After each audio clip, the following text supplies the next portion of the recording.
उन फेलियर्स को, उन गलत डिसीजन को कैसे ओवरकम किया? एंटरप्रेन्योरशिप एक ऐसी जर्नी है कि आपको ये चीज आपको स्टैटिक कभी चलती नहीं है। Is it positive, is it negative? Connection customer से पॉजिटिव था।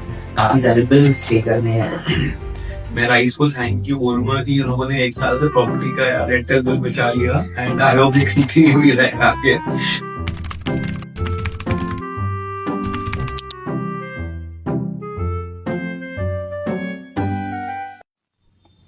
Welcome back to this special podcast episode, the first 365 days our startup founders story. My name is Ankit Raja and I am a project manager at Rise Incubation Center. And मेरे साथ में Arman Mehrotra, founder of hostel नियमी। So episode 1 में हमने देखा आर्मन का जो startup है हॉस्टल नियमी, उसने 365 डेज कंप्लीट करे हैं। कैसे एक आइडिया को इन्होंने आगे बढ़ाया, कौन कौन सी प्रॉब्लम फेस करी और कैसे अपने इनिशियल 4 to 5 मंथ स्पेंड करे।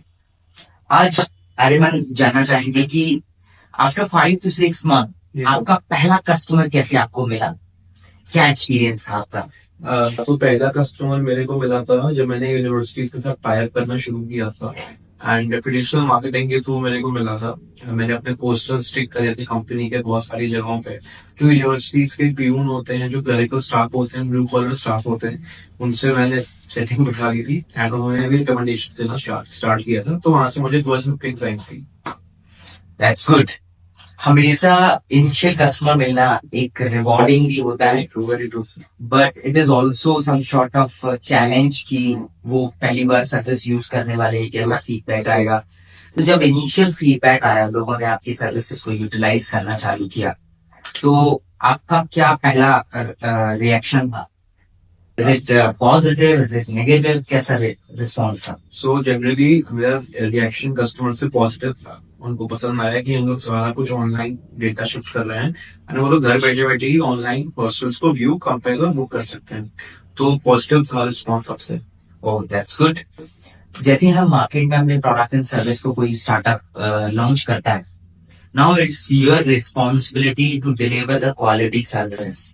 वहां पे आपको अपने मार्केट में प्रेजेंस बनाना, अपने ब्रांड को प्रूव करना, टीम हायरिंग, काफी सारे वर्क एज अ फाउंडर आपको सुपरवाइज करने होते हैं। आप क्या एडवाइस करेंगे कि उस फेज में आपने कैसे मेंटेन किया अपनी क्वालिटी सर्विस को?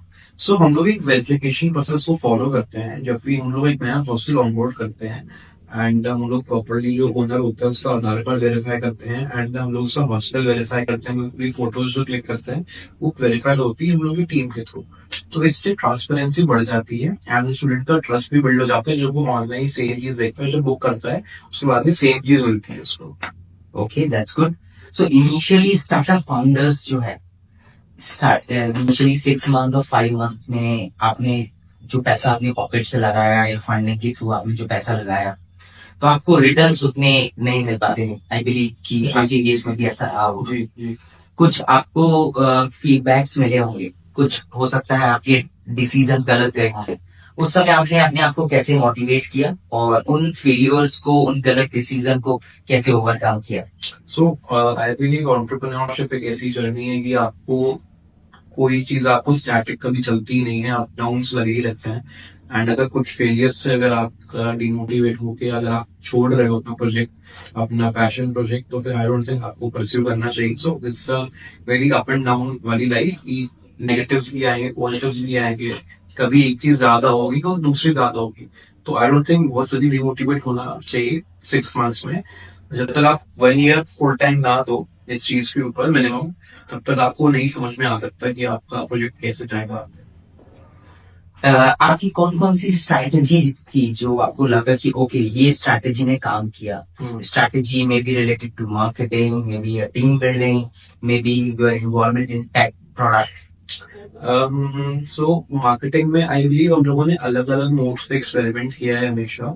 जो हम लोगों ने हायरिंग करी थी, तो हायरिंग में भी हम लोग अपने इंटर्न्स को हमेशा कहते हैं कि आप लोग एक्सपेरिमेंट करो, आप लोग एआई मॉडल्स भी यूज करो। उनको लगता है कि वो एआई मॉडल्स यूज करेंगे, जीपीटी करेंगे या फिर कोई सोरा या कोई भी मॉडल यूज करेंगे तो वो लोग अपना काम नहीं कर रहे हैं ठीक से। तो मैं उन्हें हमेशा कहता हूँ कि आपको जो भी यूज कर रहे हैं मॉडल सब यूज करो, आपके लिए ही है ये। बट एक बार आप पूरा एक बार वेरीफाई करवाओ मेरे से या फिर जो भी आपका हेड है उससे क्योंकि ये लोग गलती, एआई मॉडल गलती कर देता है कभी कभी, इतना परफेक्ट नहीं हुआ है अभी। तो आई थिंक इससे हम लोगों को फ्रीडम ज्यादा मिल जाती है और ज्यादा कंफर्टेबल हो जाते हैं हम लोग। Oh, that's great.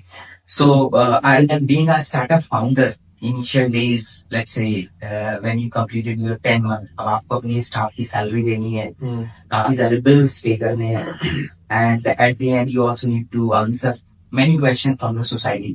तो इस स्टेज में आपके केस में कौन कौन से ऐसे पैरामीटर्स थे या माइलस्टोन थे जो आपकी सक्सेस को डिफाइन कर रहे थे?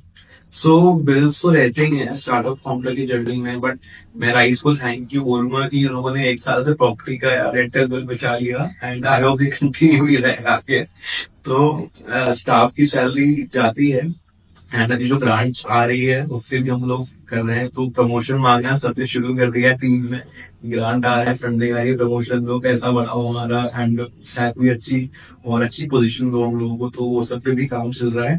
एंड सोसाइटल में तो सर यही रहता है कि जगह इनिशियल डेज पे नहीं आता रिस्पॉन्स शुरू में, सो जब धीरे धीरे आने लगता है 10th मंथ के एंड में हम लोगों ने एक मेंटोर ऑनबोर्ड कर लिया था जो आईआईटी से आईएएम से हैं। एंड उसके अलावा हम लोग को 3 जगह से ग्रांट्स का ऑफर आ गया था, एंड जो हम लोग की मेन एसटीपीआई की फंडिंग है वहां से भी हम लोगों ने डॉक्यूमेंटेशन सब भेज दिए थे by the end of 10th month. So इन सब से फिर ज्यादा लोगों ने बोलना भी कम कर दिया था। That's great. And इस एपिसोड में इतना ही। नेक्स्ट एपिसोड में हम जानेंगे हॉस्टल इंटरव्यू के फ्यूचर प्लान्स और आयमन से सीखेंगे, समझेंगे और जानेंगे कि इनके और भी क्या प्लान है। Thank you thank you so much.